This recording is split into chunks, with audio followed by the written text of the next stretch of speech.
pair production was first seen by Carl Anderson at Caltech in 1932.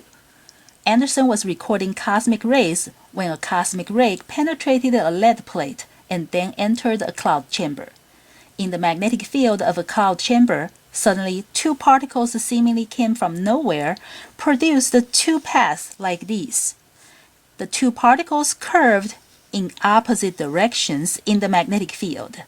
What can you say about the charges of those two particles?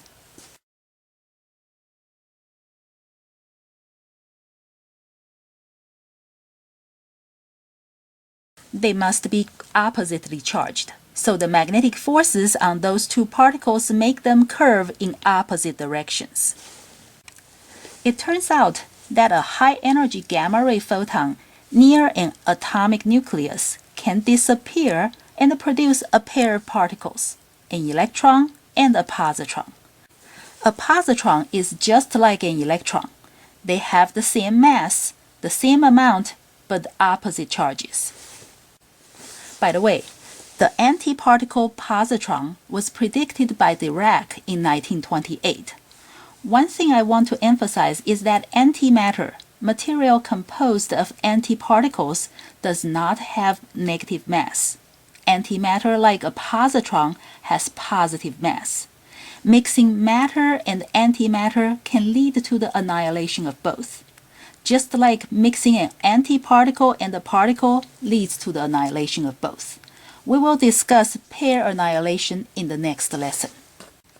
Now, pair production has to happen near a nucleus so that both energy and momentum can be conserved.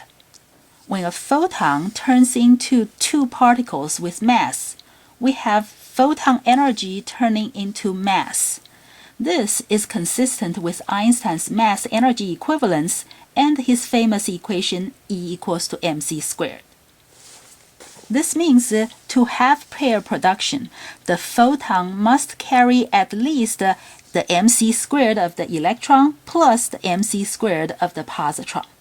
Since an electron and a positron have the same mass, it means the energy of the gamma ray, which means HF of the gamma ray, cannot be less than twice the mc squared of an electron. Now let's look at an example. What is the energy of a gamma ray photon if it produces an electron-positron pair with a total kinetic energy of 2 MeV? The mass of an electron is 9.11 times 10 to the negative 31st kilograms, which is also 0.511 MeV over c squared.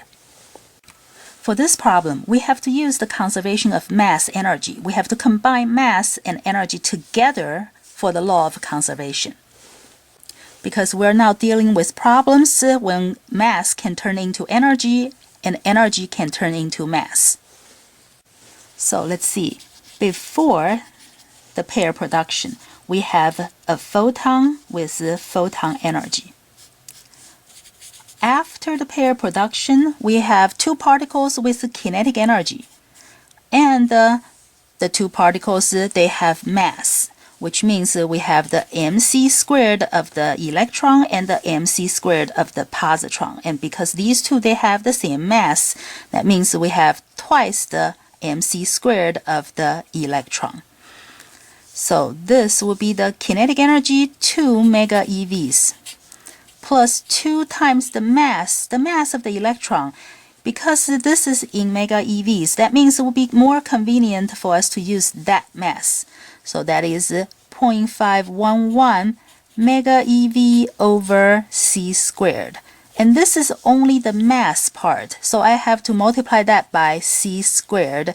And look what happens to the c squared. They cancel, and this will give me 3.022 MeV.